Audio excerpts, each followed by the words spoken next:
En joie d'être ensemble, n'est-ce pas? Alors, pour la prédication, il y a un PowerPoint.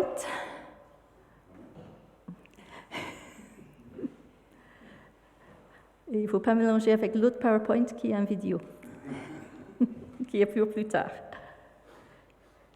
Il doit avoir le mot lumière dans le nom du fichier.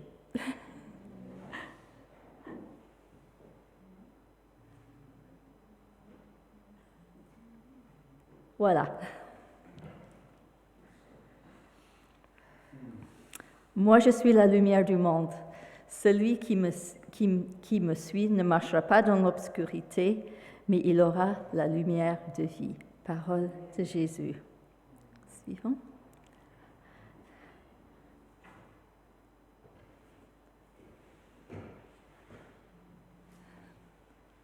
Suivant, c'est bon. C'est normal. Non, précédent. Voilà. Qu'est-ce que c'est?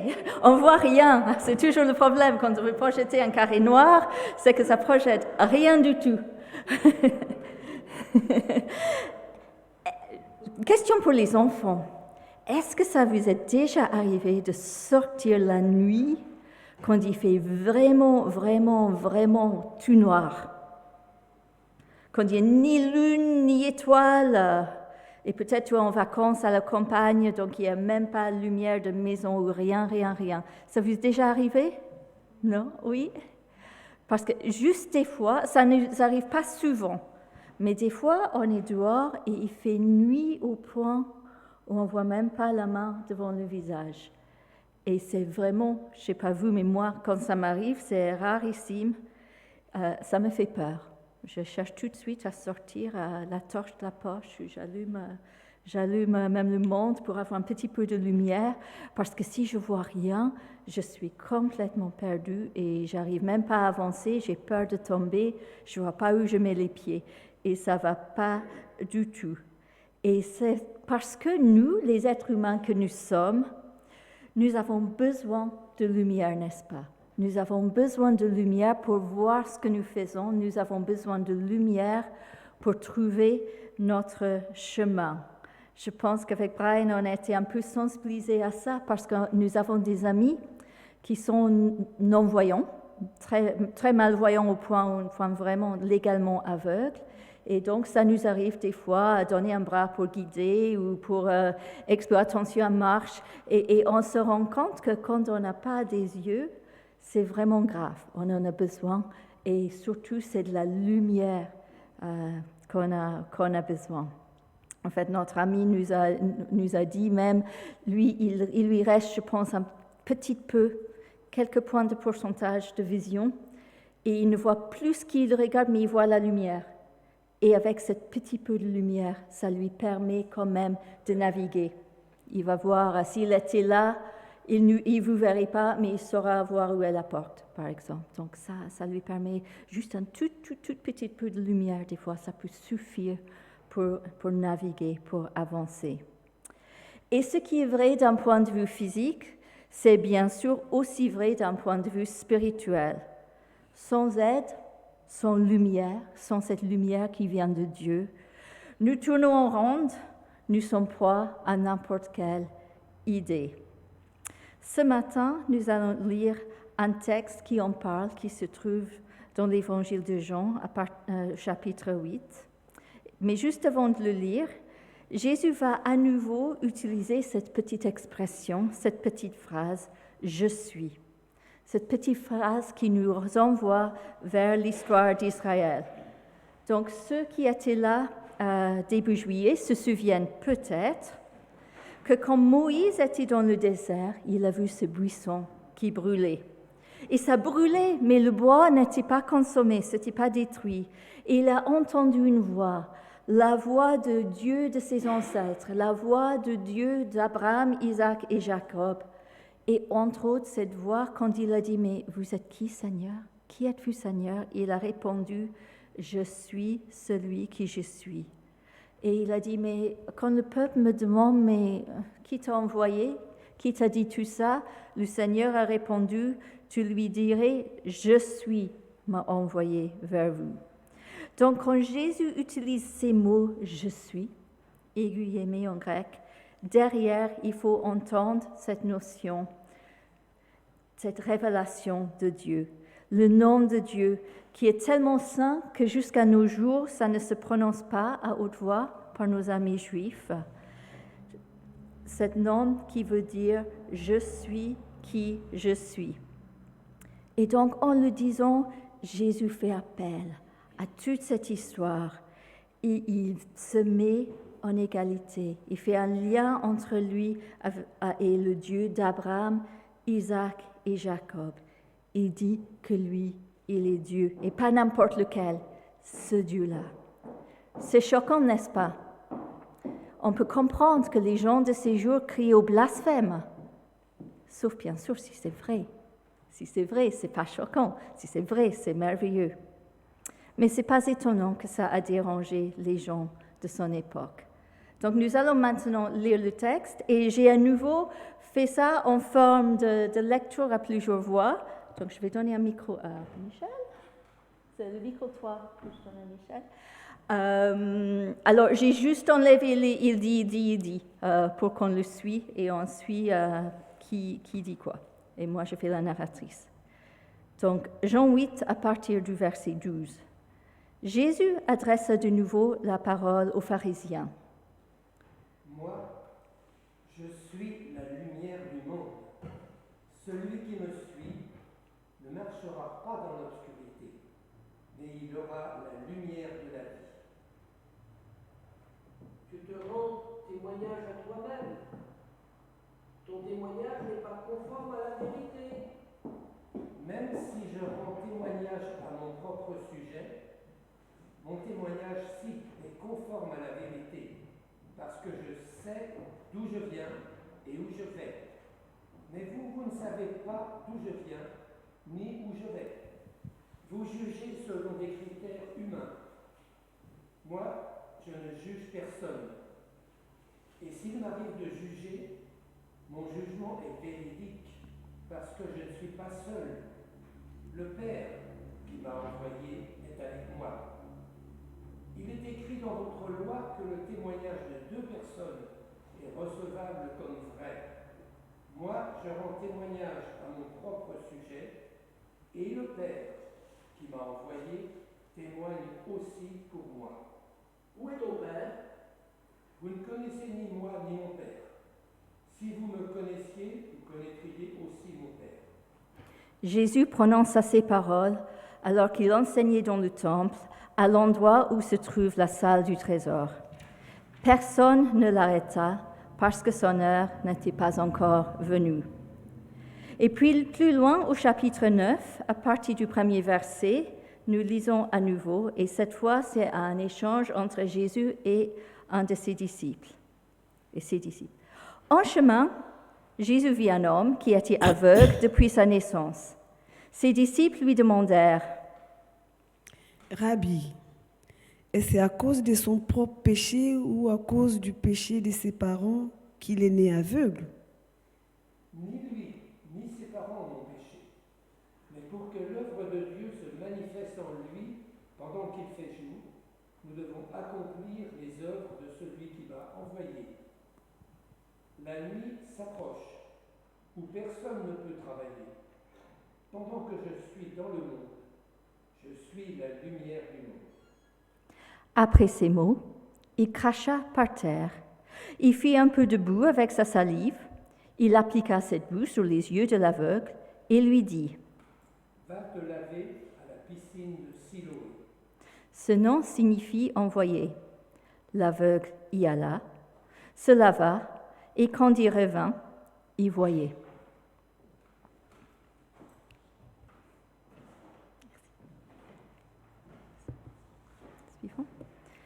Alors l'action dans ce texte se situe pendant l'une des grandes fêtes du peuple juif, la fête des cabanes. Selon vos traductions, vous avez peut-être aussi fête des tabernacles, fête des huttes, fête des tentes. Nos amis juifs disent Sukkot. Oui. C'est la fête de la moisson.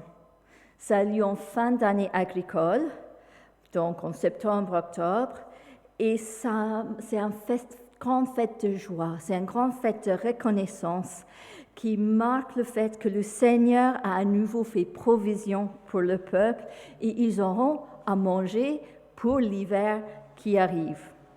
Alors, au temps de Jésus, Sukkot se fêtait au temple, avec des sacrifices, bien sûr, mais aussi avec un repas, avec des danses, avec de la joie, avec des retrouvailles. Parce que si vous regardez dans le livre de Deutéronome, le peuple est commandé là d'aller au temple et faire la fête ensemble. Donc c'est vraiment la fête, un grand moment joyeux. Alors là, c'est une impression artistique de ce qui s'est passé en soirée pendant cette fête des cabanes, à peu près au même temps de Jésus. Et parmi les pratiques à cette époque-là, il y avait l'allumage de 4 grandes lampes, je pense qu'on en voit 2, 4 grandes lampes dans le cour du temple. Et ils étaient vraiment énormes. Et les sources historiques nous disent qu'ils étaient tellement grands qu'ils allumaient toute la ville de Jérusalem. Bon, il y a peut-être un petit brin d'exagération là-dedans, mais dans une ville, souvenez-vous, sans électricité, dans une ville où on allumait les petites lampes à l'huile ou peut-être une bougie, des grandes lampes comme ça, je pense que ça aurait été quand même visible dans toute la ville. Et ces lampes étaient là pour rappeler 2 choses importantes, 2 moments importants dans l'histoire d'Israël, qui ont d'ailleurs été évoqués dans l'un des chants que nous avons chantés ce matin. Vous vous souvenez peut-être, quand le peuple d'Israël était dans le désert, ils étaient guidés par quelque chose. Est-ce que quelqu'un se souvient ce qui leur a guidés?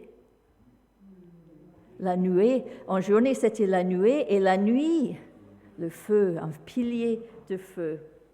Exode 12, 21. Le Seigneur les précédait de jour dans une colonne de nuée pour les guider le long du chemin et de nuit dans une colonne de feu pour les éclairer. Les Israélites pouvaient ainsi marcher jour et nuit. La colonne de nuée pendant le jour, la colonne de feu pendant la nuit ne cessèrent jamais de les précéder. Donc il y avait cette colonne de feu qui les guidait et qui marquait la présence du Seigneur avec eux. Et ces lampes dans le cour du temple étaient là pour rappeler ça au peuple, pour que le peuple s'en souvienne. Et puis ça rappelait une deuxième chose, un deuxième moment important de l'histoire d'Israël. Alors le temple du temps de Jésus, ce n'est pas le temple originel, ça avait été détruit et c'est un temple qui a été reconstruit par le roi Hérode.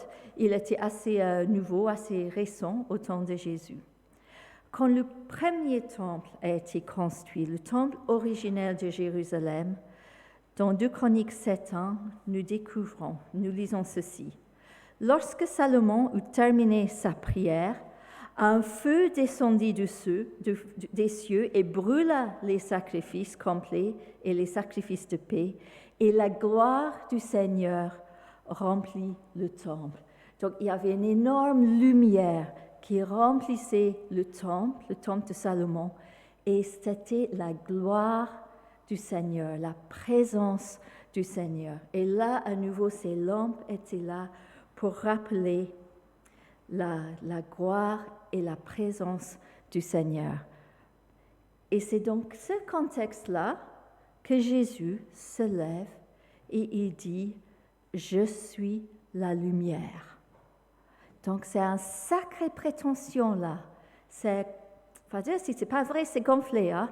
Les gens, ils auront, avec toute cette arrière-fond, quand on pense à Dieu qui est présent avec son peuple, on pense à la gloire de Dieu, et puis il y a Jésus qui dit « C'est moi qui suis la lumière », avec toute cette arrière-fond-là que les gens savent. Et puis Jésus n'a pas fait que parler. Dans les jours qui suivaient, dans la foulée de cet événement, il a fait une action, un signe qui illustrait ce qu'il disait. Bien sûr, quand Jésus a guéri cet homme aveugle, je pense qu'il a été motivé par l'amour, par la compassion pour cette personne individuelle qui avait besoin de son aide ce jour-là, à ce moment-là. Mais il n'y avait pas que ça. En le faisant, Jésus faisait une démonstration, une illustration de son pouvoir. Il montrait que c'était lui qui est le maître de la nature, qui est le maître de la création. Quelqu'un est aveugle pour Jésus? Pas de problème, il peut le guérir. Je ne dis pas qu'il guérit à chaque fois. D'ailleurs, les amis dont j'ai parlé, nous avons prié. Nous avons prié à l'église de Grenoble pour demander la guérison. Je pense à la fille. Elle n'a pas reçu la guérison physique, mais elle dit quand même qu'elle a reçu une guérison intérieure qui lui permet de vivre sereinement avec cet handicap. Jésus guérit. Jésus est capable de guérir. Il est capable de guérir physiquement, il est capable de nous guérir intérieurement aussi. Donc ne nous gênons pas de le demander et ne nous gênons pas non plus quand il fait à sa manière et pas à notre manière. C'est lui qui décide. Mais ce jour-là, il a vu cet homme et dans sa compassion, dans son amour, il a choisi de le guérir. Et c'était aussi une illustration, un parabole vivant pour ceux qui étaient là et pour nous aujourd'hui. Parce que ce que Jésus a fait de manière physique pour cet homme aveugle, il fait de manière spirituelle pour chacun qui met sa confiance en lui. Parce que sans Jésus, nos yeux spirituels ne fonctionnent pas. Nous avons besoin de son aide, de son intervention, pour qu'il soit guéri, pour que nous sommes guéris, pour être capables de bien le voir, pour être capables de bien le suivre. Alors, comment faire? Le peuple d'Israël pouvait suivre la colonne de feu parce que c'était là, droit devant ses yeux. Il le voyait physiquement. Nous, maintenant, comment nous laisser guider par Jésus? La Bible, heureusement, nous donne des indices. J'en relève quelques-uns. Premier indice, Hébreux 12:2. Gardons les yeux fixés sur Jésus, celui par qui notre foi a commencé et qui l'amène à sa perfection. Et puis un peu plus loin, pensez à lui. Pensons à lui. Souvenons-nous de lui. Souvenons-nous de tout ce qu'il a fait. Faisons un effort pour ne pas oublier, parce qu'on est oublieux, n'est-ce pas? On a les mémoires on sait quelque chose et puis ça part, et puis on n'y pense plus et puis on oublie. Il faut s'exercer à ne pas oublier. Il faut penser à lui, il faut parler de lui. C'est pour ça, entre autres, qu'il est tellement important de se rassembler régulièrement avec les frères et sœurs le dimanche et puis à d'autres moments pour se redire, pour re-entendre, pour se rendre compte de tout ce que Jésus a fait, pour qu'on ne l'oublie pas. Et puis, deuxième indice, mais c'est un peu ça qui est derrière tout ce que j'ai dit. Heureusement qu'il y a les Écritures, qu'on n'a pas à se fier juste à notre souvenir, à notre mémoire, qui est des fois un peu défaillant. Il y a les Écritures, la parole écrite qui nous guide et qui nous aide. Jean-Jacques, l'autre semaine, nous a parlé de ce verset de Psaume-ci. Tu as référé? Ta parole est une lampe devant mes pas, une lumière qui éclaire mon sentier. Nous ne parlons pas ici d'une liste stérile de lois à mémoriser et appliquer bêtement, mais le fait de connaître la parole, de le lire, de l'écouter, de permettre à l'Esprit Saint de nous guider, de nous instruire quand nous nous plongeons dans ces pages. Parce que l'Esprit nous parle à travers la Bible quand nous la lisons. Et puis, troisième indice, la parole, Jean 1:9, la parole est la vraie lumière. En venant dans le monde, elle éclaire tous les êtres humains. Jean fait à répétition dans son évangile cette association entre parole écrite, les Écritures, et Jésus, la parole vivante. Et c'est présent du début à la fin de l'évangile de Jean. Il fait le lien au début en donnant le titre « Parole à Jésus ». La parole a fait chair et a vécu parmi nous. Jésus est la parole de Dieu faite chair. Et les Écritures témoignent de lui, parlent de lui, du début à la fin, et il nous parle aussi à travers les Écritures. À nous de nous laisser guider, transformer par l'Esprit Saint, pour que dans la lecture de cette parole écrite, nous rencontrons Jésus, qui est parole vivante. Alors, quand Jésus dit « Je suis la lumière », qu'est-ce que ça veut dire? Qu'est-ce que ça change pour nous? Nous pouvons nous souvenir que, comme le pilier de feu, Jésus est toujours avec nous et qui nous guide, nous pouvons le suivre. Ça nous rappelle que Jésus est la gloire du Seigneur, qu'il est visible, non pas dans un temple construit par les mains des êtres humains, mais aujourd'hui, il est visible dans son peuple, dans l'Église. Ça, c'est un grand sujet à méditer. Je pense qu'il va falloir revenir dessus, mais laissons-nous interpeller par ce fait. Quand nous nous rassemblons comme ça, quand nous sommes à 2 ou à 3 aussi, la gloire du Seigneur doit être visible. Sacrée promesse, sacré défi aussi. Sujet à méditer. Quand nous suivons Jésus, nous ne marchons plus dans l'obscurité de nos propres idées ou des idées des autres. Jésus nous guide si nous le laissons nous guider.